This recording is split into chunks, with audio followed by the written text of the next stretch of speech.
available, so in terms of a kind of squishy poke composition that DRX have on their side, that will offer some disengage for them.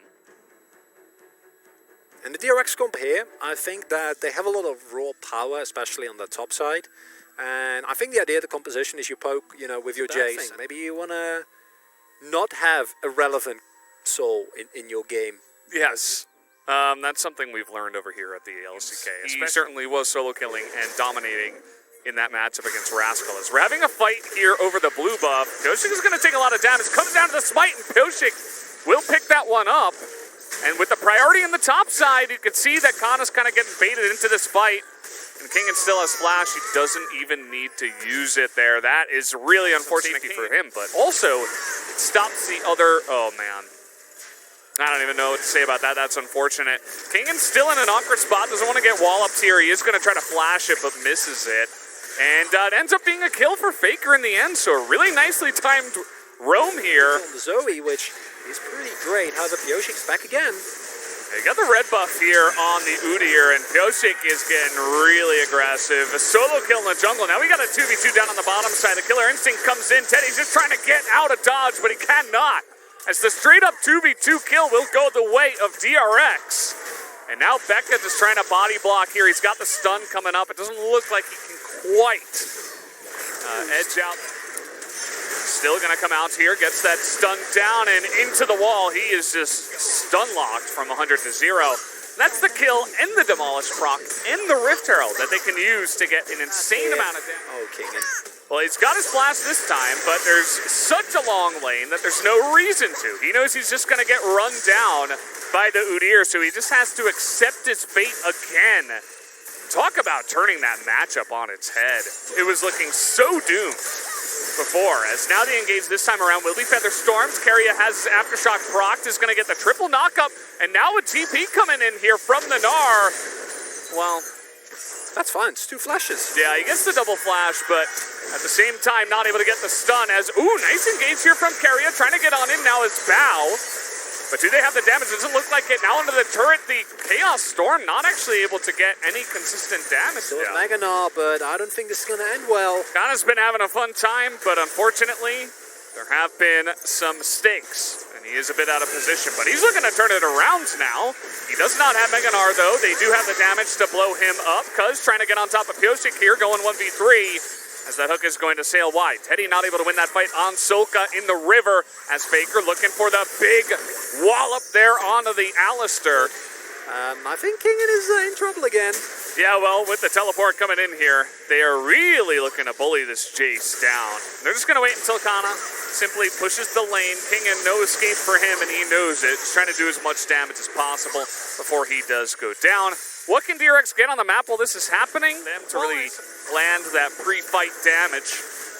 As already the streak is started up. The bubbles not really landing. DRX have got a nice spread so far. As the Mega Gnar is going to come out here. DRX may need to respect this. As the Paddle Star going to miss once again. In goes Keria. He actually misses, and they kill him, and the Gnar ultimate hits nobody as well. As they flash away from that one, and now the front to back here from DRX is just huge. As they take down 2, and T1 have to turn tail. They cannot fight this one. Teddy was not able to join this fight.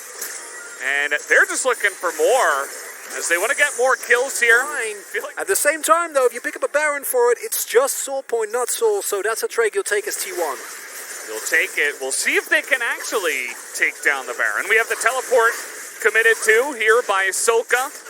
But with the Nautilus in that brush, that's very threatening for Soka. He's actually going to ult on a Pyosik, so there's no hope of the steal. They're looking for a follow-up engage, but the Mega Gnar is coming on in here. Looks like they want to get in there anyway. DRX really looking to force this as Becca is going to go down.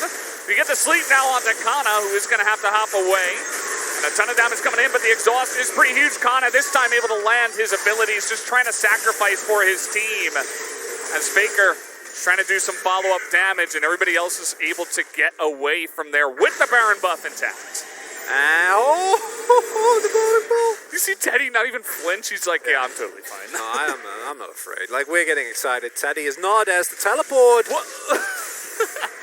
Faker's angry. And you know what? No flash available for Bao. That's just a free kill. They're going to get one. No, they don't know where he is. I would like to divert your attention to the red buttons on the side of DRX's screen. They're all okay. Besides Alistair, you don't care about him. All those flashes available. The health bars are already low, and T1 cannot afford to lose this fight. If you give away Infernal Soul here, it might just be game over. We'll have to wait and see how this one goes, but no Mega Gnar. Faker's low. The burst coming in. Can Cuz steal it is the question, and he will! Cuz will steal the Infernal Drake and give them a chance at winning this game. As the sleep will come in. Not sure about this follow-up engage, but they do get the Drake at least and deny the Infernal Soul from DRX. And you can see the back off here. They're wanting to turn. They find Cuz, but he's just way too fast. That's not the guy you were looking for. And the Baron continuing to go down here. Just looking for this one. All 5 members of DRX just grouped up onto this. The sleep will come in. And they could look for this fight as Becca gets a huge knock up in the front line and Keria already dies. Although the damage does come out here, but take a look at Teddy. He's so low and he's just going to be burst down by the Lilia. Do they have the damage though? Cuz is actually in that back line and Faker stays alive for the entire time. All the other carries on the side of DRX do go down. Really nice stopwatch though from Pyosik staying alive. This is such a close fight and Faker's going to take it down in the end with a double kill as T1 will pick up the ace. Whoa!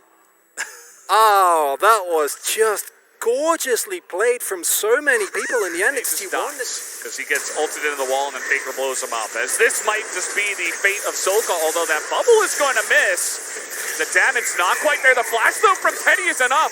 And they nearly get Becca on the back side of this. T1 are just, they've got some nerves of steel right now.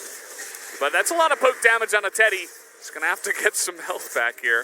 Yeah, that shock blast is really big because it means that T1 can't just immediately engage. Kana didn't have the teleport available there.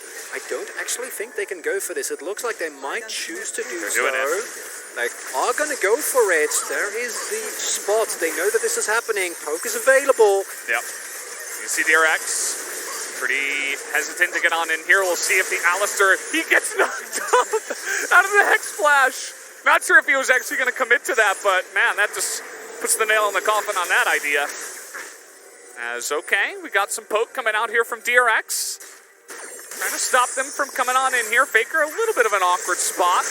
In comes Bow. They're looking for the follow-up engage. They have enough damage to immediately take out Lilia, and Faker is just stacking up the kills at this point in time. Just smurfing it here. One of the two, because the other one will carry that fight. Really clean vision denial here from T1. They brought all the control wards to this push. And there is just nothing, there's no way for DRX to see what direction Faker's going to come from. So this is just like Zoe's playland right now. She can do whatever she wants. And she's going to do stuff like this. 2 Infernal Drakes. That hook was a little bit doomed. Pyosik though, okay, he's going to get the sleep, but he immediately dies. 0 follow-up from DRX. That's going to be the front line going down.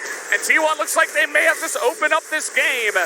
And we'll be able to take this down unless we have the insane stop from DRX. The 7-man sleep from Pyosik there. Jokes aside, you can't follow up there. The front line is too big. Oh no. Now they're just getting pounced on here. Bow not able to get out of dodge because he's just even going to live. As Bow's doing some crazy things as the Kaisa does here in the late game. But at the end of the day, he goes golden and then he goes gray screen. As Becca will survive, but at the end of the day, DRX will not. T1 picks up a huge win in game number 1, and that was insanely close, but the nerves of steel of T1 pushed them ahead for the victory.